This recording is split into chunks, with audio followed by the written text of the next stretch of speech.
I was sitting at the nurse's station, reading trashy tabloids and drinking coffee when Olga, the other nurse on duty, poked my arm.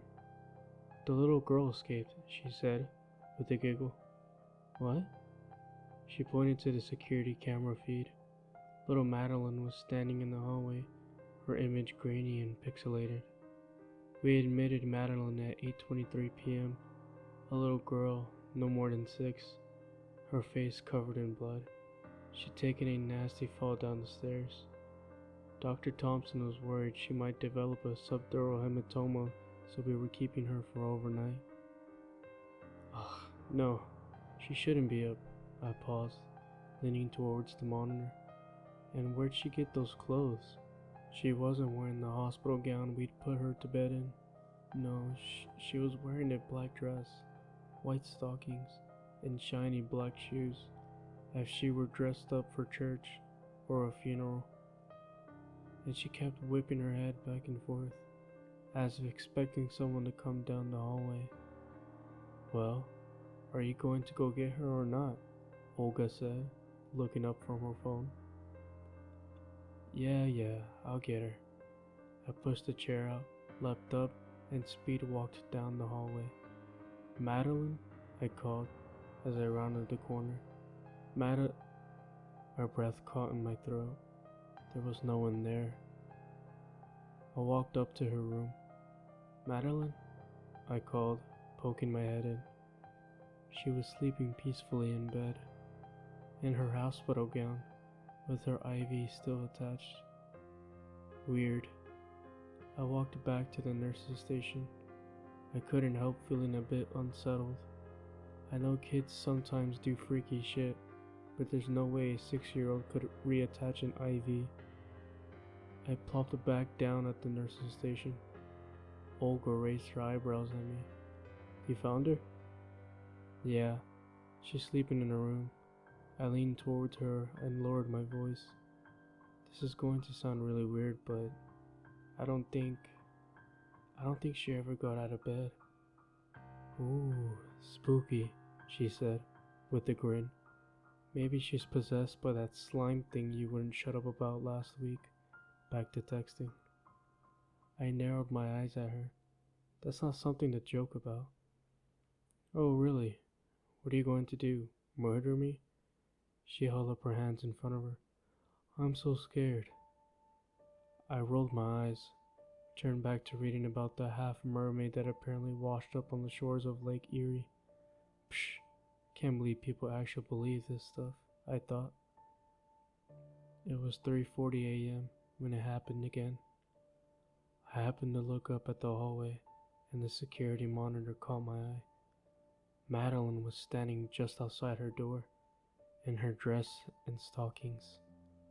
Except she looked scared this time. "Look, it's Madeline again," I said, poking Olga. As I said it, one of the lights flickered out at the far end of the hallway. The video feed grew darker. Olga looked up from texting.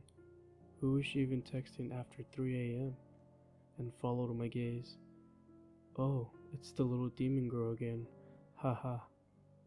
I narrowed my eyes at her. "If you think all of this is so funny, you go check on her." Her eyes widened a bit. Okay." She slowly got up, taking as long as humanly possible. Then she disappeared down the hallway. I turned back to the video feed. Another light had gone out at the end of the hall.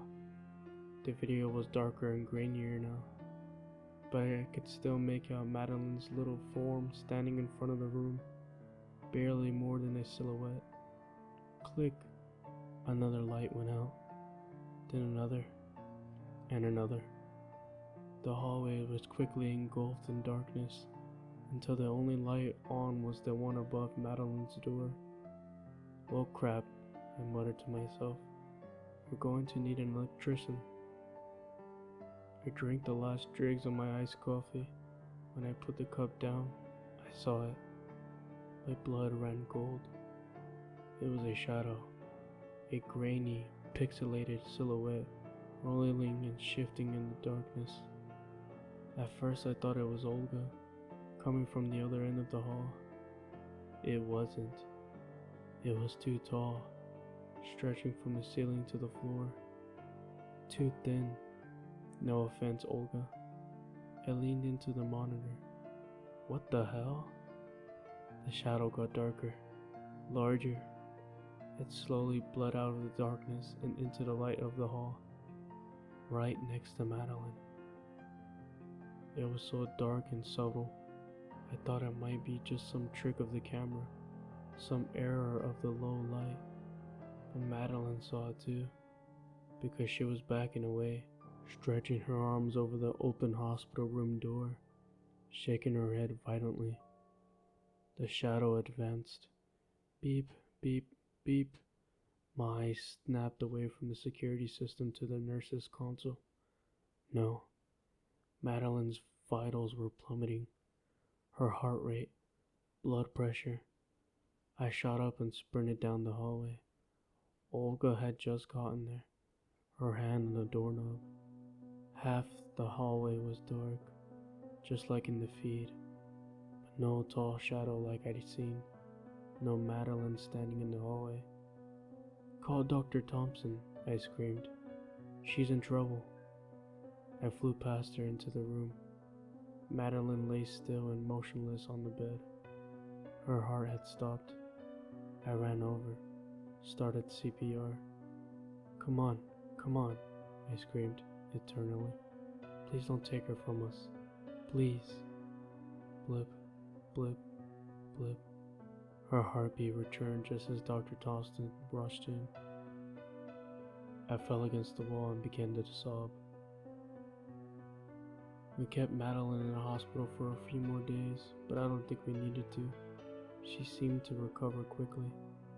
As I checked her vitals to release her, I'd nearly forgotten all about the shadow. How are you feeling? I asked her, as I took her blood pressure. Great, Madeline said. She turned to her parents. She saved me. It was nothing. She glanced at me. Not you, she said, condescendingly. Maggie. Maggie? I furrowed my eyebrows at her. Ungrateful little kid. Who's Maggie? Madeline's mother uneasily stared at the floor. Her father wrapped an arm around her and coughed strangely. Okay then.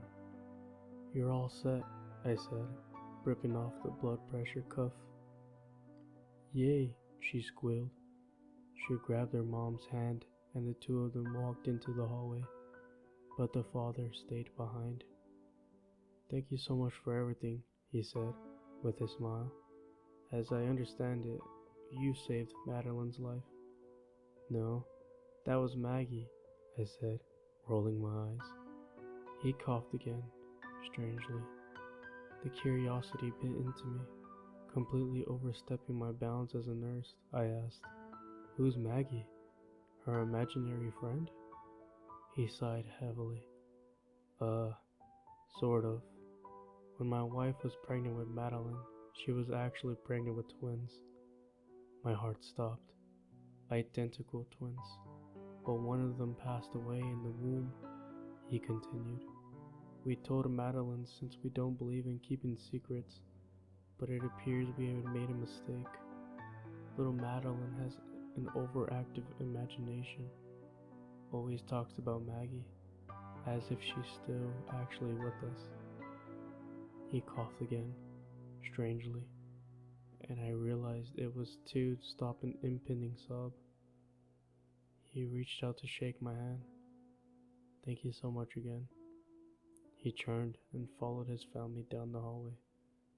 But all I could think was that the little girl, who looked exactly like Madeline, standing outside her door, protecting her.